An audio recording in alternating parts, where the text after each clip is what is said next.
Good afternoon, sir. My report is all about Cnidarians and Ctenophora. But before we're going to discuss about Ctenophora, we're going first to tackle Cnidarians. Cnidarians is a phylum under kingdom Animalia, containing over 11,000 species of aquatic animals found in freshwater and marine environment. They are predominantly marine. But what is Cnidarians? Cnidarians is invertebrate. It means to say they don't have backbone. Then, Cnidarians have tentacles with stinging cells. We call it as a nematocyst that used to capture food or prey. Cnidarians, example of cnidarians are the following: corals, jellyfish, and sea anemones. Cnidarians only have two body layers. We call it as a ectoderm and endoderm, separated by jelly-like layer or what we call mesoglea. Most cnidarians have radial symmetry. Then, again, cnidarians have two body layers. We call it ectoderm and endoderm. So what is ectoderm? Ectoderm will form the tissues layer, what we call epidermis, that help the cnidarians to move, while endoderm will form the internal tissues and structures such as gastrodermis and gastrovascular cavity, what we call the coelenteron. Cnidarian possess into two reproduction, sexually and asexually. Cnidarians that possess into sexually reproduction, male and female cnidarians release sperm and egg into the water at the same time, while cnidarians that produce asexually, polyp cnidarians bud grow a new organism that break off into a new individual organism. Cnidarians are simple, radially symmetrical animals.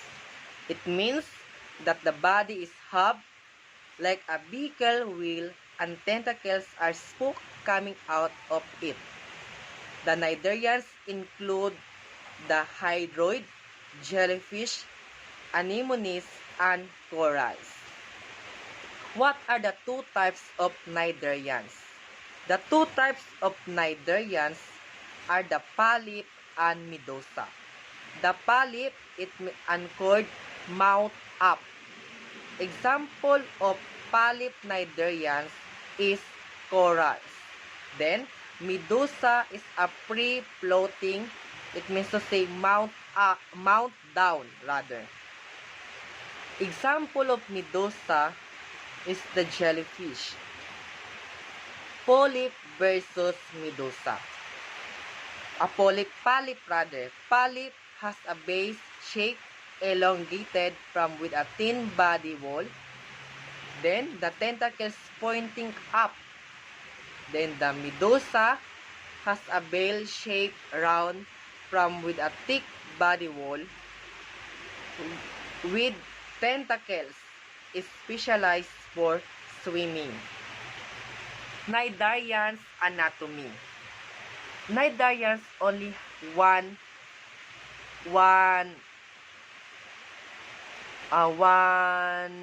opening. It serves as their anus and their mouth. So kung asa mo gawas ay kung asa mo sulod ilang pagkaon, dito po mo gawas ang ilahang hugaw. And then the sperm and egg cell release in the mouth. Then we're going to discuss about Ctenophora. Ctenophora comprise a phylum of invertebrate animals. that live in marine water worldwide. They are notable for the group of cilia they use for swimming, and they are the largest animals to swim with the help of cilia. Are ctenophores jellyfish? They may even have long tentacles, but rarely they are not jellyfish. Ctenophores, usually known as accum jellies, may closely resemble jellyfish, but they form a completely distinct category. Unlike jellyfish, ctenophores don't have any stinging cells. Why ctenophores not Cnidarian? Unlike Cnidarians, with which they share several superficial similarities, they lack stinging cells. Instead, in order to capture prey, ctenophores possess sticky cells, what we call coloblasts. In a few species, special cilia in the mouth are used for biting gelatinous prey.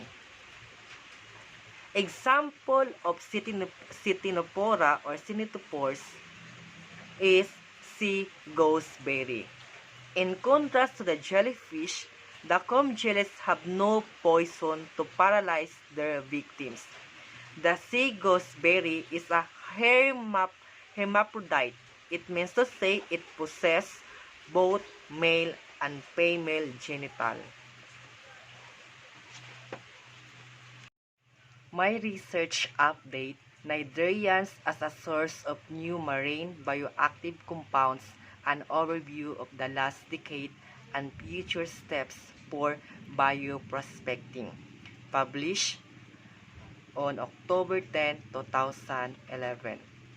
The objectives of this study is to discuss the future of bioprospecting for new marine bioactive compound produced by Cnidarians. Abstract: marine invertebrates are a rich source of bioactive compound, and their biotechnological potential attract scientific and economic interest worldwide. Although sponges are the foremost provider of marine bioactive compound, Cnidarians are also being studied with promising results. This diverse group of marine invertebrates include over 11,000 species, 7,500 of them belonging to the class of Anthozoa. In this work, researchers present an overview of the most promising marine bioactive compound isolated from Cnidarians in the first decade of the 21st century, which may have application in the therapy of human disease.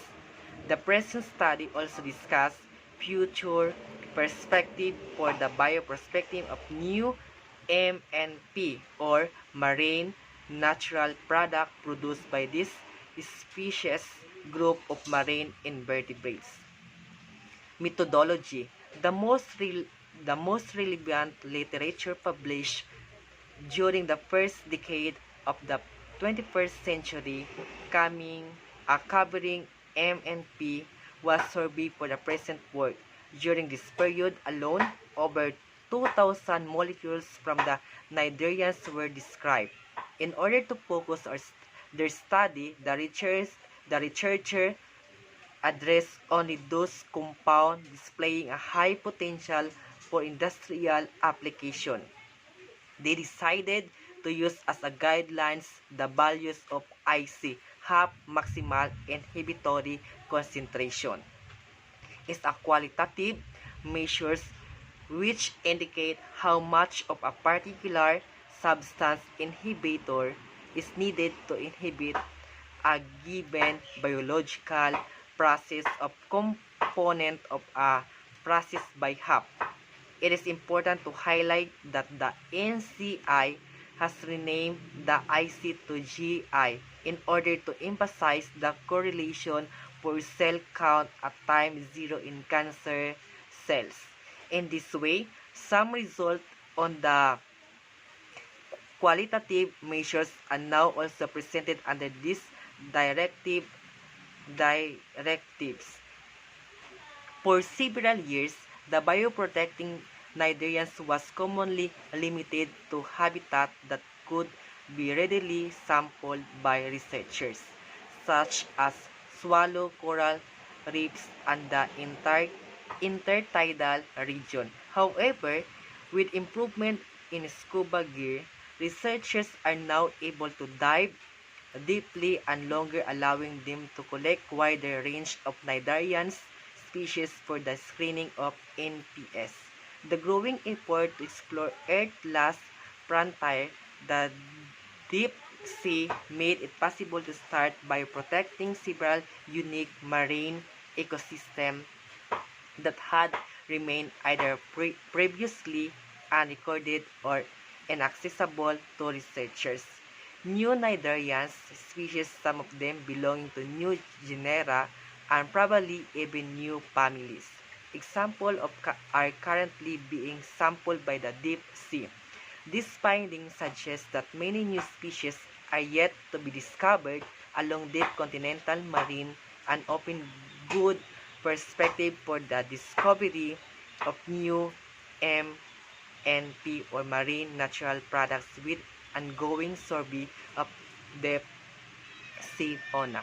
Cnidarians are known to colonize unique deep sea biotopes, namely chemosynthetic sites, such as hydrothermal vents, coal seep, and whale falls, as well as seamount.